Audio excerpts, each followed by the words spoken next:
Tahukah kamu kenapa beras di rumah tidak boleh dipinjamkan ke orang asing?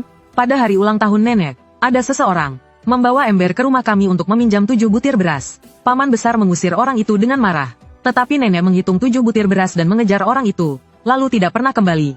Keluarga mencarinya selama 3 hari. Hari pertama, istri paman besar kakinya patah dan paman ketiga kepalanya terluka. Hari kedua, ibu saya tangannya terbakar saat memasak. Nenek 6 dari desa berkata nenek sudah tidak ada di dunia ini. Tapi dia tidak bisa dimakamkan dengan tenang. Kami, para cucu, akan terus diganggu. Paman besar sangat ketakutan. Dia segera meminta nenek 6 untuk membantu mencari arwah nenek. Nenek 6 adalah orang yang paling aku takuti di desa. Karena semua orang bilang dia mayat hidup. Dan dia bisa berbicara dengan hantu dan dewa. Keahliannya adalah mencari orang hidup dan arwah orang mati. Nenek 6 memegang kerudung yang biasa dipakai nenek. Setelah menggumamkan sesuatu, dia berteriak, "Bangkit!" Lalu kerudung itu melayang dan jatuh di atas tempat beras kami. Aku tahu orang yang meminjam beras itulah yang membunuh ibu. Paman besar dengan penuh emosi memeluk tempat beras. Ekspresi nenek 6 tetap tenang. Tapi aku merasa tatapannya ke arah paman besar agak aneh. Meminjam beras sama dengan meminjam nyawa. Katamu, ibumu mengejar orang itu sambil membawa 7 butir beras? Paman besar mengangguk dengan mata merah. Dowa juga ada di sana saat itu. Dia juga melihatnya. Nenek 6 menatapku yang bersembunyi di balik pintu. Dowa, apakah kamu melihat dengan jelas seperti apa wajah orang itu? Semua orang yang hadir menatapku. Aku menelan ludah dan menjawab dengan terbata-bata. Saat itu aku sedang bermain kelereng di depan pintu. Aku tidak melihat wajah orang itu. Hanya saja, badannya terus meneteskan air. Dan ada bau ikan busuk. Aku mengerutkan kening. Bau itu sepertinya kembali tercium olehku. Nenek 6 menunduk dan menghitung sesuatu. Lalu dia berlari menuju kolam di ujung desa. Nenek 6 berhenti di tepi kolam dan berkata, "Cari orang yang mengambil mayat dari air. Orang itu ada di dalam air ini." Kolam ini tidak dalam, tetapi terhubung ke sungai besar di luar desa. Orang desa tidak mengizinkan anak-anak bermain di sini. Tetapi 2 orang pengambil mayat yang dicari tidak berani turun ke air. Mereka bilang kolam ini terlalu angker. Ilmu mereka tidak cukup. Mereka juga meminta keluarga kami untuk menyewa mesin penyedot air. Melihat itu, nenek 6 berkata, "Pergilah, ibumu berdiri di kolam dengan mata terbuka. Selama dia belum keluar dari air ini, keluargamu tidak akan tenang." Malam harinya, paman besar mengumpulkan semua orang dan berkata, "Kalian semua tahu kondisi keuangan keluarga kita. Menyewa mesin penyedot air dan pengambil mayat membutuhkan lebih dari 2.000 yuan. Uang ini harus kita kumpulkan dari ketiga keluarga kita." Istri paman besar mengomel sambil memegangi kakinya. Perempuan tua itu sudah mati tapi masih saja membuat masalah. "Aku tidak punya uang. Biasanya ibu yang memberiku uang," kata paman ketiga dengan perban di kepalanya. Sikapnya yang acuh tak acuh membuat paman besar tiba-tiba marah. "Itu ibu kita, bagaimana kamu bisa begitu tidak berperasaan?" Bibi perempuan berkata dengan mata merah.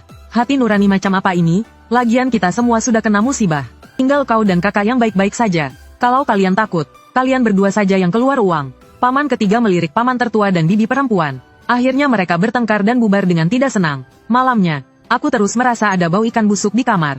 Tetes, tetes. Sepertinya ada air menetes ke wajahku. Aku menunduk dan tak berani membuka mata. "Dowa, bangun. Pamanmu kenapa-napa? Kita pergi lihat." Hari masih gelap ketika ibu membangunkanku. Setelah bangun, bau ikan busuk itu semakin menyengat. "Bu, aku mencium bau ikan busuk seperti yang ada pada orang yang meminjam beras tempo hari. Mimpi buruk ya, cepat bangun, pamanmu sekarat." Bibi ke-6 menyuruh kita semua ke sana. Ibu tidak menghiraukan kata-kataku dan cepat mencarikan sepatuku. Paman meninggal. Kepalanya terbenam ke dalam tempat beras di rumah nenek. Tempat beras itu penuh darah. Butiran beras yang merah darah menutupi kepala paman. Istri paman sudah pingsan. Bibi perempuan sedang muntah sambil bersandar di dinding. Paman ketiga sedang jongkok di depan pintu sambil merokok. Padahal aku ingat tempat beras itu hampir kosong. Saat itu bibi ke-6 berkata dengan mengerutkan dahi, "Beras itu nyawa. Ibumu mungkin ingin pulang." Jenazah terpaku. Roh masuk rumah. Mayat terpaku 7 hari. Seluruh keluarga mati. Cepat angkat jenazahnya. Aura jahat nenek akan semakin kuat setiap harinya. Sebelumnya hanya membuat keluarga terluka. Sekarang sudah bisa membunuh paman. Paman ketiga berkata dengan wajah pucat. "Pagi-pagi aku akan pergi ke kota menyewa mesin." Istri paman dan bibi perempuan juga sudah pulih dan akan mengumpulkan uang bersama. Sewa lebih banyak mesin. Keringkan airnya sebelum tengah hari.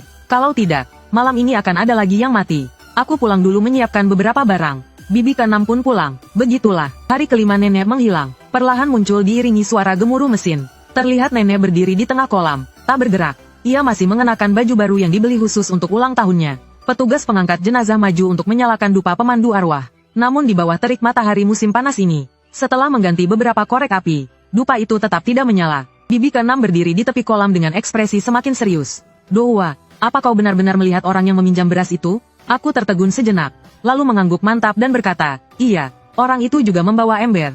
Bibi ke-6 menghela nafas. Apa isi ember itu, Keong? Aku langsung menjawab, lalu tertegun. Bagaimana aku tahu ada keong? Bibi keenam tidak bertanya lagi. Akhirnya, petugas pengangkat jenazah meminta bantuan gurunya. Akhirnya jenazah nenek diangkat ke darat. Aku penasaran dan terus melihat ke arah kaki jenazah. Kenapa bibi keenam bilang nenek dipaku di dasar kolam? Semua orang memasukkan jenazah nenek ke dalam peti mati. Peti mati paman besar juga diletakkan di halaman. Dua peti mati hitam legam itu diletakkan berdampingan. Bibi mengikuti instruksi nenek sihir. Ia mengikat seekor tikus, 2 ekor kelinci, 3 ekor ayam jantan, dan 4 ekor anjing hitam di samping peti mati. Beberapa penduduk desa yang berani berkumpul di pintu gerbang halaman untuk menonton. Nenek sihir menggorok leher setiap hewan satu persatu dan mengeluarkan darahnya. Darah yang tercampur itu dioleskan nenek sihir ke bagian luar peti mati nenek. Sambil melakukannya, nenek sihir terus menggumamkan mantra. Akhirnya, nenek sihir menggunakan paku panjang yang telah diolesi darah untuk memaku tubuh hewan-hewan itu satu persatu ke peti mati nenek. Suara ketukan itu seperti terngiang di telinga saya, membuat saya merasa tidak nyaman. Ibu mengelus kepala saya dan bertanya, "Dohwa, ada apa?" Sambil bersandar di pelukan ibu, saya menggelengkan kepala. Nenek sihir meminta sepupu dari keluarga paman besar untuk menuangkan beras ke dalam peti mati paman besar. Penduduk desa mengatakan bahwa seember beras ini adalah nyawa paman besar. Paman besar telah diambil nyawanya oleh hantu nenek. Sudahlah, malam ini kita makamkan. Kuburkan anak sulung di samping ibumu. Nenek sihir berkeringat deras. Sepertinya telah menghabiskan banyak energi. Nenek sihir, suamiku meninggal dengan begitu tragis. Mengapa harus dimakamkan malam hari? Bagaimana jika itu mempengaruhi keberuntungan anakku nanti? Istri paman besar tampak tidak puas. Karena di daerah kami, pemakaman selalu dilakukan setelah ayam berkokok di pagi hari. Nenek sihir mencibir. Keberuntungan, lebih baik pikirkan bagaimana caranya tetap hidup dulu. Bibi kecil pucat pasi dan tidak berkata apa-apa. Paman ketiga menatap penduduk desa yang menonton dengan wajah muram. Bisakah kau lihat siapa yang mempermainkan ibuku dalam hal ini? Ada setumpuk cangkang keong di telapak kaki ibumu. Orang yang meminjam beras itu mungkin bukan manusia. Nenek sihir menghela nafas. Sepertinya teringat sesuatu lalu menggelengkan kepalanya. Orang yang meminjam beras itu. Bibi kecil berkata sambil menoleh ke arahku. Hanya kakak dan Dohwa yang pernah melihat orang yang meminjam beras itu. Ibu menghalangiku. Dohwa tidak melihat wajah orang itu dengan jelas. Tiba-tiba, waktu yang ditentukan nenek sihir telah tiba. Anehnya, 12 pria kekar tidak bisa mengangkat peti mati nenek. Nenek sihir maju untuk memeriksa. Terlihat air perlahan merembes keluar dari peti mati. Bau amis ikan yang menyengat memenuhi halaman. Wajah nenek sihir berubah drastis. Ia bergegas berlari ke kolam di ujung desa. Meskipun tidak tahu apa yang terjadi, semua orang tahu bahwa sesuatu yang buruk telah terjadi, dan ikut berlari ke kolam. Tetapi ketika mereka melihat pemandangan di tengah kolam, semua orang mundur dengan panik. Nenek, yang seharusnya berada di dalam peti mati. Nenek sihir jelas-jelas ketakutan. Ia mundur beberapa langkah sebelum akhirnya bisa berdiri tegak. Ia bergumam, menjadi iblis. Paman ketiga sangat marah. Ia mengacungkan parang dan berjalan melewati air menuju nenek. Aku pasrah, ku tebas kau. Lihat saja bagaimana kau bisa membunuhku. Nenek enam bersuara untuk menghentikannya. Tapi paman tiga hanya menoleh sekilas. Tatapan matanya yang merah darah membuat kami terkejut. Saat paman tiga mendekati nenek, gerakannya melambat dengan aneh, dan goloknya terjatuh. Lalu, sebelum kami sempat bereaksi, ia malah memasukkan kepalanya ke dalam air di kaki nenek. Tolong kakakku, nenek enam, tolong. Bibi kecil meminta tolong pada orang di sampingnya, sambil mengguncang lengan nenek enam. Kakak tiga, angkat kepalamu, tapi tak seorang pun berani mendekat. Kami semua hanya bisa melihat paman tiga, dengan kepala di bawah, tenggelam di kolam yang airnya tak sampai betis. Sepanjang waktu itu, paman tiga tidak meronta. Selain isak tangis bibi kecil, tak ada suara lain di tepi kolam. Dengan wajah serius, nenek enam berkata, kita urus nanti saja, masih ada 2 hari lagi. Kalian semua hati-hati. Bibi besar menatap kolam dengan wajah pucat pasi. Sepupuku memanggilnya beberapa kali sebelum ia tersadar. Sepertinya aku melihat paman tigamu berdiri. Bibi kecil bersandar di pohon, tubuhnya gemetar. Iya, kakak tiga berdiri. Orang-orang yang mengusung peti mati sudah pergi semua. Hanya keluarga kami dan nenek enam yang tersisa di tepi kolam. Sepupuku menyorotkan senter ke permukaan air.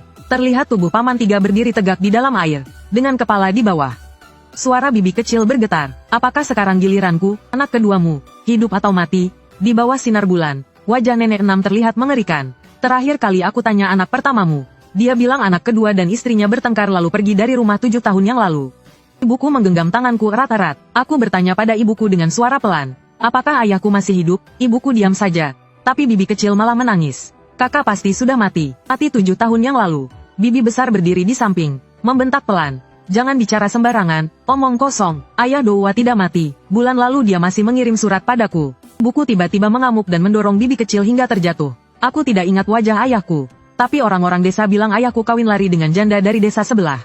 Ada juga yang bilang ayahku di penjara. Aku takut bertanya pada ibuku tentang ayahku, karena setiap kali aku menyebut ayahku, ia akan mengamuk dan membanting barang-barang.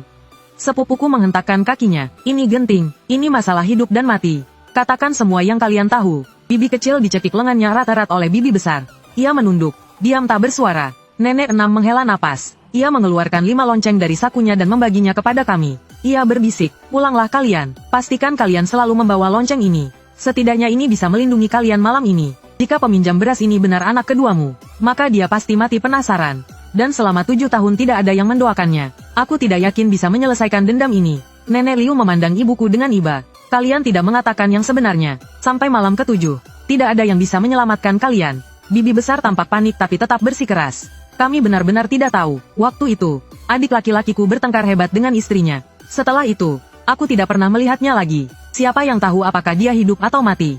Tapi istri adikku selalu bilang dia mengirim surat. Nenek Liu menoleh ke ibuku. Kalian bertengkar karena apa? Ibuku terdiam beberapa saat sebelum menjawab dengan suara serak. Aku melarangnya pergi. Kenapa kau melarangnya pergi? Suara Nenek Liu melembut. Karena pagi itu nasi yang kumasak tidak matang. Kayunya sangat banyak, tapi butiran berasnya berdiri tegak di panci. Tidak bergerak. Seperti ibu dan adik laki-lakiku. Tapi sedetik kemudian, ibuku tertawa seperti orang gila. Hahaha, lihat, panci sebesar ini hanya ada 2 butir beras. Mana cukup untuk makan. Sambil berkata begitu, ibuku mendorong bibi kecil ke kolam. Sambil berteriak, kau juga masuk. Lalu menggendong bibi besar yang kesulitan berjalan. Dan kau juga, butiran beras yang gemuk lebih enak. Ibuku gila. Setelah menyadari dia tidak bisa menggerakkan mereka, dia melemparkanku ke kolam. Untungnya, sepupuku cepat bereaksi dan menarikku keluar. Ayah Doua, aku ingin makan tumis daun bawang dan daging keong sawah. Banyakin cabenya biar enak. Jangan pergi, jangan pergi. Nasi tak jadi. Pergi tak sampai. Ayah, aku tidak mau makan keong lagi. Tidak mau. Ibuku diikat di halaman. Mengoceh tak karuan. Sepupuku berlutut di depan peti mati, membakar kertas. Bibi besar dan bibi kecil memegang lonceng. Entah apa yang dipikirkan. Aku duduk berjongkok di samping ibuku, memeluk lutut. Badanku basah dan bau ikan busuk. Baru setelah ayam berkokok, ekspresi semua orang sedikit rileks. Sesuai petunjuk Nenek Liu, setelah sarapan, kami harus pergi ke kolam untuk mengambil pabrik. Bibi besar meminta bibi kecil untuk segera memasak bubur. Tapi bibi kecil tidak keluar-keluar dari dapur. Kau bahkan tidak bisa memasak bubur? Cepatlah, kalau tidak, kita tidak akan sempat mengambil pabrik siang nanti. Bibi besar berjalan pincang menuju dapur. Bibi kecil berdiri di depan kompor dengan wajah pucat. Kakak ipar, lihat beras di panci. Aku juga berjinjit untuk melihat ke dalam panci. Dan langsung mengerti apa yang dikatakan ibuku tadi malam. Butiran beras berdiri tegak di panci, tidak bergerak. Seperti mayat yang berdiri tegak di kolam. Cepat panggil Nenek Liu, cepat. Bibi besar mendorongku. Kakak ipar kedua tadi malam bilang kalau nasi tidak matang. Kita tidak boleh keluar rumah. Bibi kecil menghentikanku. Bibi besar memelototi bibi kecil. Lalu menoleh kepadaku dengan ramah. Doua, semua yang ibu katakan itu omong kosong. Panggil bibi 6 kemari. Nanti semua buku komik sepupumu akan kuberikan padamu. Ibu juga mengawasi kita dari dekat tiang. Menyeringai dan melotot dengan mata hitam pekatnya. Bibi tiba-tiba teringat sesuatu. Dia mengambil semangkuk bubur yang belum matang dan memberikannya kepada ibu. Kakak ipar kedua, coba cicipi apakah bubur ini sudah matang. Sepupu laki-laki yang sedang berlutut membakar kertas jos juga melihat ke arah kami. Di bawah tatapan mereka semua, ibu melemparkan mangkuk bubur itu ke peti mati paman yang tak jauh dari sana. Beras mentah itu untuk orang mati. Aku tidak mau memakannya. Sepupu laki-laki tiba-tiba berdiri. Karena tempat peti mati yang terkena lemparan, perlahan-lahan mulai retak. Sekarang bibi juga ketakutan. Douwazi, cepat panggil bibi 6. Ibu masih mengoceh, mengatakan hal-hal seperti nasi belum matang tidak boleh keluar rumah.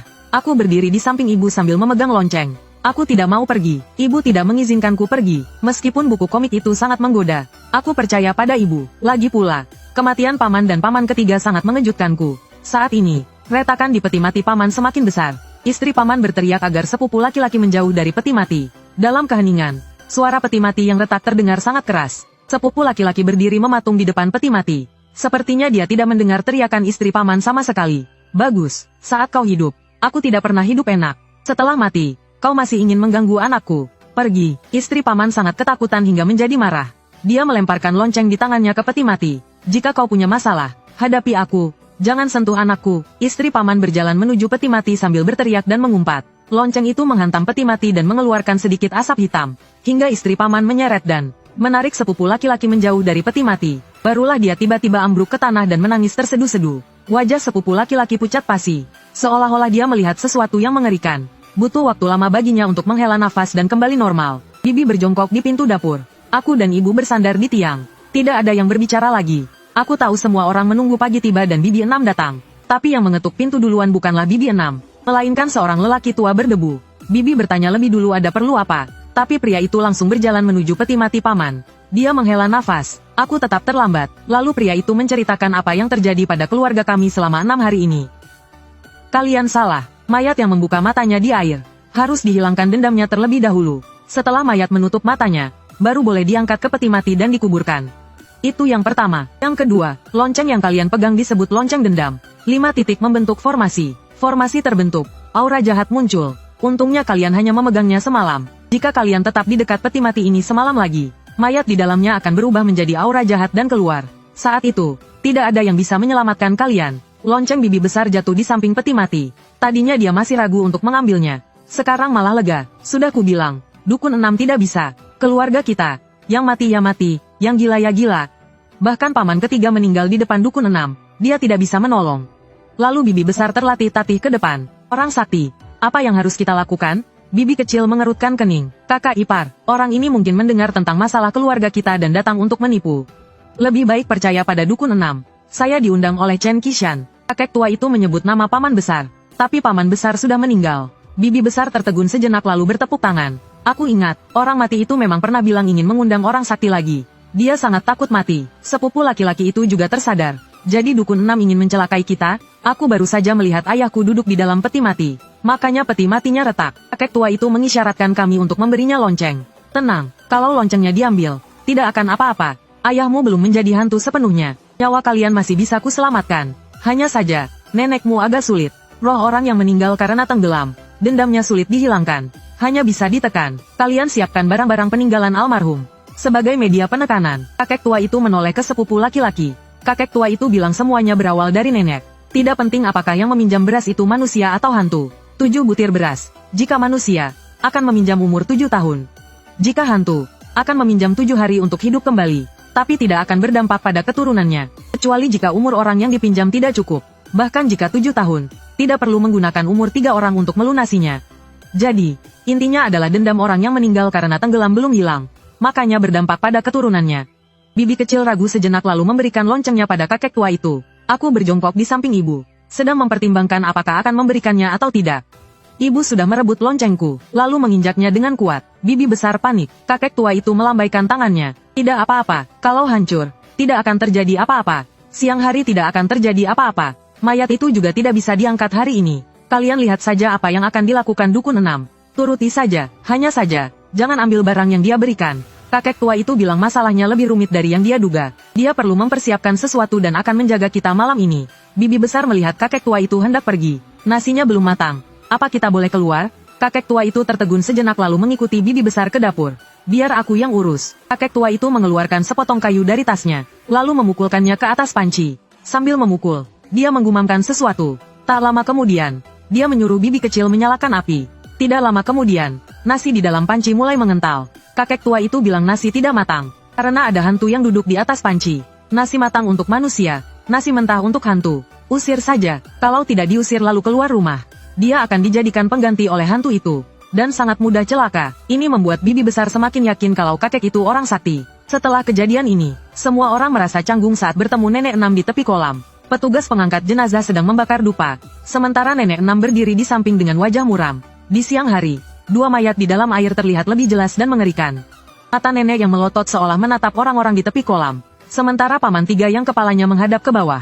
Kepalanya berada di dalam ember tua yang rusak. Bibi kecil bertanya dengan gemetar kepada bibi besar. Bukankah kakak ipar 2 sebelumnya bilang, kalau kakak ipar 2 keluar rumah membawa ember untuk mencari keong sawah? Bibi besar juga ketakutan, dan berbalik ke arah ibu yang tangannya terikat. Kakak ipar 2 sudah gila. Hanya kau yang percaya omongannya. Ibu malah seperti melihat sesuatu yang lucu. Dan terus tertawa terbahak-bahak, sambil menunjuk paman 3. Ibu berkata, keong sawah yang besar sekali. Ayah Doua, kau hebat sekali. Keong sawah sebesar ini bisa kita makan selama sebulan. Nenek 6 hanya melihat sekilas tanpa berkata apa-apa. Karena petugas pengangkat jenazah sudah turun ke air. Penduduk desa mulai berbisik-bisik ketika melihat dupa penuntun jenazah tidak menyala. Sudah kubilang, mereka kena azab. Benar, lihat keluarga mereka. Dulunya keluarga paling miskin di desa. Tapi 7 tahun ini hidup mereka sangat enak. Pasti mereka berbuat jahat, dan merampas harta orang lain. Sekarang ada yang mati dan ada yang gila. Pantas saja, omongan orang-orang yang menonton semakin tidak enak didengar. Tapi kami tidak peduli, karena petugas pengangkat jenazah seperti melihat sesuatu yang mengerikan, dan buru-buru mundur ke tepi kolam. Nenek 6, pekerjaan ini tidak bisa kami ambil. Uangnya ada di sini. Maaf, wajah Nenek 6 terlihat buruk.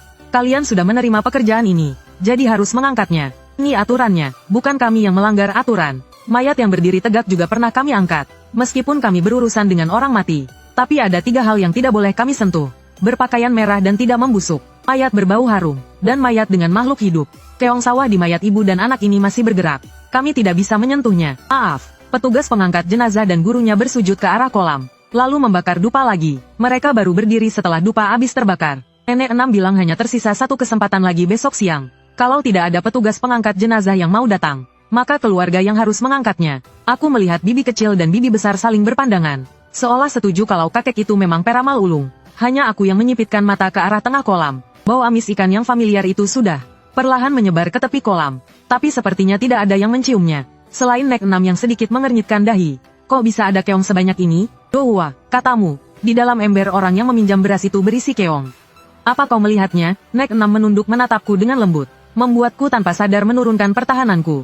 Tidak, tapi aku tahu isi ember itu adalah keong. Lalu, nenekmu mengejar orang itu setelah menghitung 7 butir beras. Nek 6 seperti teringat sesuatu dan melanjutkan bertanya. Aku mencoba mengingat dengan seksama, tapi hanya ingat punggung nenek yang mengejar sambil membawa beras. Ini semua adalah bencana. Keluargamu tidak bisa lari dari bencana ini. Dohua, malam ini kau jaga ibumu baik-baik. Siapapun yang memanggil, jangan dijawab. Loncengnya jangan sampai lepas dari badanmu. Aku ingin memberitahu Nek 6 kalau loncengnya sudah hancur. Tapi bibi besar terus mengiyakan dan menarikku. Peti mati paman besar dan nenek masih berada di halaman. Bibi kecil menyarankan agar kami semua tidur di ruang utama, agar lebih aman jika bersama. Bibi besar menantikan kedatangan orang sakti untuk melindunginya. Sampai aku tertidur sambil menjaga ibu. Orang tua itu tidak muncul. Dalam tidurku, aku merasa ada sesuatu yang menetes di wajahku. Kusap dengan tanganku, bau ikan busuk yang menyengat menyeruak. Aku langsung terbangun. Kedua tangan ibu yang diikat, menggenggam sebuah lonceng. Tepat di dadaku, bibi kecil sudah tertidur di kursinya. Bibi besar tertelungkup di hadapannya. Sepupuku terbaring di tikar sambil mendengkur. Semuanya tampak normal, tapi bau ikan busuk itu masih tercium di hidungku. Rasa basah di ujung jariku mengingatkanku kalau yang tadi bukan mimpi. Aku melihat sekeliling lagi, dan menyadari bau itu berasal dari bibi besar. Belum sempat aku berdiri, bibi kecil tiba-tiba terbangun. Lalu terdengar jeritan yang melengking. Ibuku juga terbangun, tertawa terbahak-bahak ke arah bibi besar. Tumis keong sudah siap, haha. Dohua, ayo makan. Aku berdiri, dan baru melihat dengan jelas wajah bibi besar dipenuhi keong. Sepupuku sambil menangis dan tertawa berteriak ke arah halaman. Kalau berani, keluar. Bibi kecil jatuh dari kursi dan merangkak ke arah pintu. Saat itulah orang tua itu masuk dari halaman. Dia sudah berganti pakaian, dan terlihat seperti seorang pertapa. Bukankah kau bilang akan menjaga kami malam ini? Hah, ibuku meninggal. Sepupuku sangat emosional, mencengkeram baju orang tua itu erat-erat. Aku pergi ke kolam Suizen. Nenek dan paman ketigamu tidak keluar dari kolam. Tapi saat aku dari sana kemari, aku melihat sepanjang jalan penuh keong dan lumpur. Orang tua itu masuk ke dalam rumah untuk memeriksa keadaan bibi besar. Lalu berbalik dan melihatku. Lonceng penunjuk jalan. Lonceng siapa yang masih ada? Aku tanpa sadar berdiri di depan ibu. Orang tua itu mengerutkan kening dan menatapku. Lalu dia berkata pada sepupuku, masih ada 1 mayat lagi di kolam. Dia sudah menjadi mayat hidup yang penuh dendam. Juga keluargamu. Wajah sepupuku berubah. Lalu dia menarik bibiku. Bibi, sekarang, yang mati sudah mati. Yang gila sudah gila. Katakan semua yang kau tahu. Kalau tidak, kita semua tidak akan selamat. Bibiku tidak berani masuk ke rumah. Dia hanya berdiri di pintu, tergagap-gagap menceritakan kejadian 7 tahun lalu. Dia bilang mayat di kolam itu mungkin ayahku. Semua orang mengira paman keduaku pergi dari rumah karena bertengkar dengan istrinya.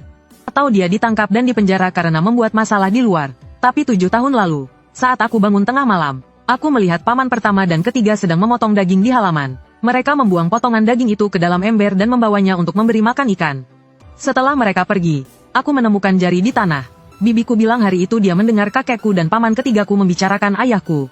Mereka bilang ayahku terlalu keras kepala dan tidak fleksibel. Paman pertama bilang, kalau tidak, kita tidak perlu membunuh adik kedua dan membuat ibu sedih.